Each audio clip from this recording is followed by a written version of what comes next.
सबसे ज्यादा आनंद शंकर जी से पूछा जाए कौन से दिन आता है तो शिव जी कहेंगे मुझे हर तीज बड़ी पसंद है। शिव जी से पूछा वो क्यों? पार्वती जी ने जो तप करा था, साधना करी थी, उपास करा था, व्रत करा था, पार्वती जी ने ऐसा व्रत करा, ऐसा तप करा, ऐसी साधना करी, उस व्रत से मैं बड़ा प्रसन्न हूं। सबसे ज्यादा प्रसन्न मेरे शंकर तीज के दिन होते हैं, सबसे ज्यादा प्रसन्न। और माताओं से निवेदन रहा है, बार बार कहते हैं, आप अगर तीज का व्रत नहीं भी करते हो तो भी 5-6 वृक्ष की 7 वृक्ष की पत्तियों को तोड़कर तीज के दिन शंकर भगवान को समर्पित कर दो, शंकर जी उस व्रत को स्वीकार कर लेते हैं, इतने प्रसन्न हो जाते हैं मेरे दिल। शिव की प्रसन्नता है तीज का। थोड़ा ध्यान लगाकर सुनना। हरतालिका तीज शिव महापुराण की कथा ही नहीं, आप जो तीज करते हो, हरियाली करो चाहे सातुड़ी करो, उस तीज की महत्वता क्या है, इस हिंगोली की शिव महापुराण की कथा में अपने को समझना है कि उसकी मूल तत्वता, उसकी महत्वता है क्या, उसका महत्व क्या है।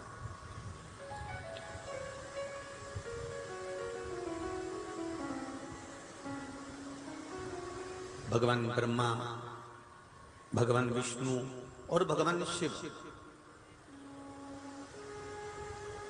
इन तीनों की जो अर्धांगिनियां, ब्रह्माणी, लक्ष्मी और पार्वती,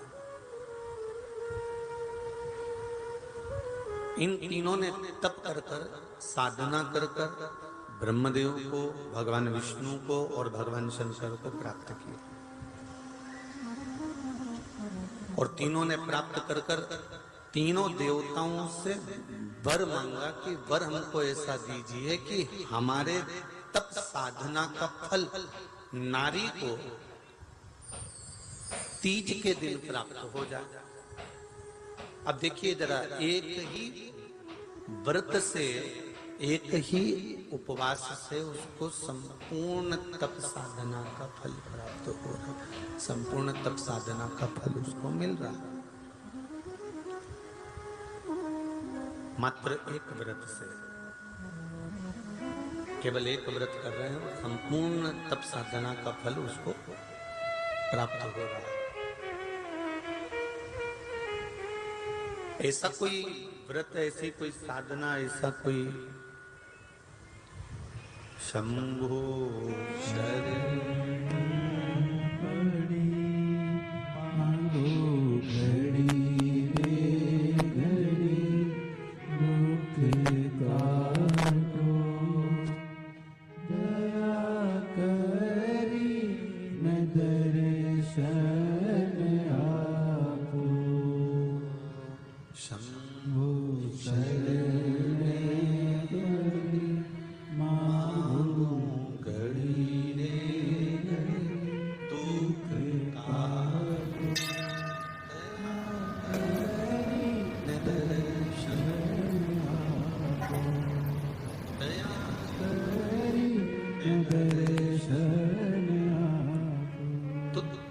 ब्रह्माणी ने ब्रह्मदेव से मांगा, लक्ष्मी जी ने भगवान विष्णु से मांगा, पार्वती जी ने भगवान का वर दे दीजिए जिस वर से एक ही व्रत करने से संपूर्ण फल की प्राप्ति हो जाए, संपूर्ण फल मिल जाए। ऐसा एक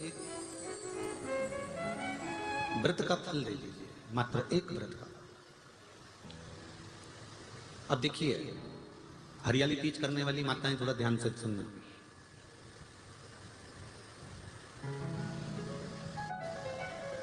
हरियाली तीज जब माताएं करती हैं तो एक हरियाली तीज, एक गणगौर की तीज, ये दो तीज के व्रत ऐसे होते हैं जिसमें जब माताएं करती हैं तो उस समय पर उमा, ब्रह्मणी और लक्ष्मी, इन तीनों की आराधना का फल उसको केवल एक व्रत से प्राप्त हो जाता। अब देखिए दूसरा, सातुड़ी तीज।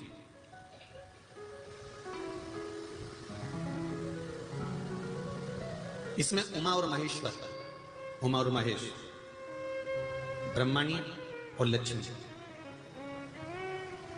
इन चार के व्रत तप का फल एक साथ सातुड़ी तीज के दिन प्राप्त हो जाता। अब आती है हरतालिका तीज।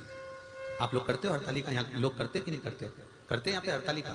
कौन कौन करता है? जरा हाथ उठाओ तो जरा। अरे सभी करते, रखो रखो, बहुत बढ़िया, बहुत अच्छी बात है। एक आती है हरतालिका तीज। इस तीज का व्रत माता पार्वती बेल वृक्ष के आनंद के साथ में फुलेरा बनाकर करती है, और जिसमें इस हरतालिका में माता पार्वती जी के जितने जन्म पहले हुए हैं, माता पार्वती का जन्म तो 52वें नंबर का, 52 नंबर पे माता पार्वती का जन्म है।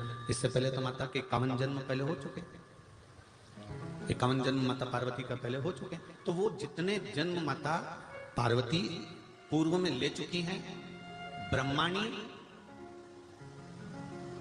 जितनी बार ब्रह्मदेव के साथ में विराजमान हो चुकी हैं, इंद्राणी जितनी बार इंद्र के साथ विराजमान हो चुकी हैं, और लक्ष्मी चाहे वो राधा के रूप में हो, चाहे वो रुक्मणी के रूप में हो, चाहे वो सतभामा के रूप में हो, चाहे वो यमुना के रूप में हो, चाहे वो गंगा के रूप में हो, जितनी बार माता लक्ष्मी ने रूप धारण करे हैं वो सब रूप में, और माता पार्वती अपने सारे रूप में, ब्रह्माणी अपने सारे रूप में, लक्ष्मी अपने सारे रूप में इस हरतालिका तीज के व्रत को करने के लिए आतुर रहती हैं। और इस व्रत को कर कर एक दिन में ही संपूर्ण विश्व का जितना तप है, साधना है, उपवास है, सबका फल एक साथ एकत्रित कर लेती हैं, केवल एक व्रत में, हरतालिका तीज। अब एक बात ध्यान से सुनिएगा, सारे व्रत, आपका अगर स्वास्थ्य खराब हो गया तो आप व्रत छोड़ सकते हो। जितने भी व्रत आप लोग कर रहे हैं पूर्व के, सोमवार, मंगलवार, एकादशी, छठ, पंचमी, चतुर्थी, अगर आपका स्वास्थ्य खराब है तो आप उस व्रत को छोड़ सकते हो, सारे व्रत को छोड़ सकते हो। पर तीज का जो व्रत होता है, हरतालिका जो व्रत होता है, ये व्रत एक बार लेने के बाद जब प्राण छूटते हैं तभी ये व्रत समाप्त होता है, अन्यथा बीच में ये व्रत समाप्त नहीं। ये व्रत समाप्त होता ही नहीं। अगर शरीर से नहीं बनता कि अब हमारी अवस्था हो गई, अब शरीर से नहीं बन रहा है, तो भले एक पहर की पूजन कर कर, एक पहर का नियम धारण कर कर, एक पहर का स्मरण कर कर, एक पहर का पूजन कर धारण करो, और उसके बाद में भले आप थोड़ा सा जो भी आपको लेना है वो कर लो, पर इस व्रत को करना ही पड़ता है। इस व्रत का नियम ही यही है।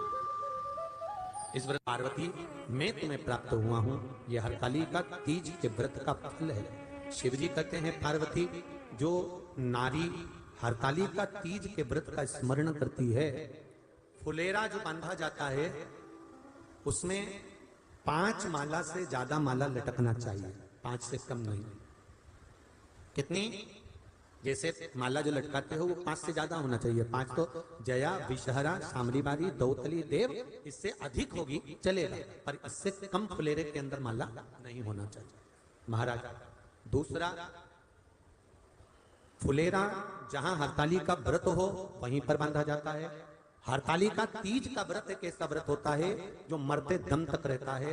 इस व्रत को छोड़ा नहीं जाता। ये नहीं कि सियोर वाले गुरु जी ने कहा और अपन ने एक बार कर लिया और अगली बार वो व्रत गायब हो गया, ऐसा नहीं होता। हरतालिका तीज अखंड सौभाग्य के लिए, वंश वृद्धि के लिए, कार्य सिद्धि के लिए, और कुंवारी कन्याएं उत्तम वर प्राप्ति के लिए, आनंद सुख के लिए करती हैं। ऐसा नहीं है कि केवल स्त्री ही करती है। जब नारी किसी कारणवश व्रत नहीं कर पाती तो पुरुष इस व्रत को धारण करते हैं।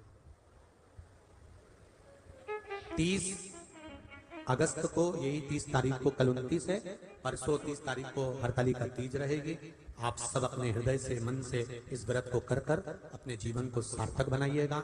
जो करते हैं, कितने लोग करते हो जरा हाथ उठाइए हरतालिका तीज। इतने सारे करते हो? अरे बाबा कर लो, प्रणाम प्रणाम, आपको बहुत बहुत नमन करता हूं, बहुत बहुत सारा। फुलेरा बांधते हो? नहीं। अब की बात बांधना। मंदिर में करते हो तो मंदिर में, घर में करते हो तो घर में। फुलेरा वंश की वृद्धि करता है, फुलेरा अखंड सौभाग्य देता है, फुलेरा मन की कामना को पूर्ण करता है। जो बेटियां जिनका विवाह नहीं हो रहा हो, या बेटे जिनका विवाह नहीं हो रहा हो, वो 7 स्थान पर कहीं फुलेरा बंधा हो तो फोन लगाकर पूछना कहाँ बंधा है, वहां का दर्शन करने, एक फूल में हल्दी कुंकू लगाकर शिव जी को चढ़ाकर फिर वहां से जाना। 7 स्थान के फुलेरे का दर्शन अवश्य करिएगा। जो व्रत नहीं करते हैं उनसे निवेदन है, कहीं हरतालिका हो रही हो तो वहां बैठकर अगर भजन हो रहे हो तो थोड़ी देर भजन गाने चले जाना। अपने मोहल्ले में, कॉलोनी में, सोसाइटी में कहीं हरतालिका तीज का व्रत हो रहा हो तो 2-4 मिनट जाकर दर्शन जरूर करना, जिससे भोलेनाथ आपका खंड सौभाग्य करे और आपके मन की कामना पूर्ण करे।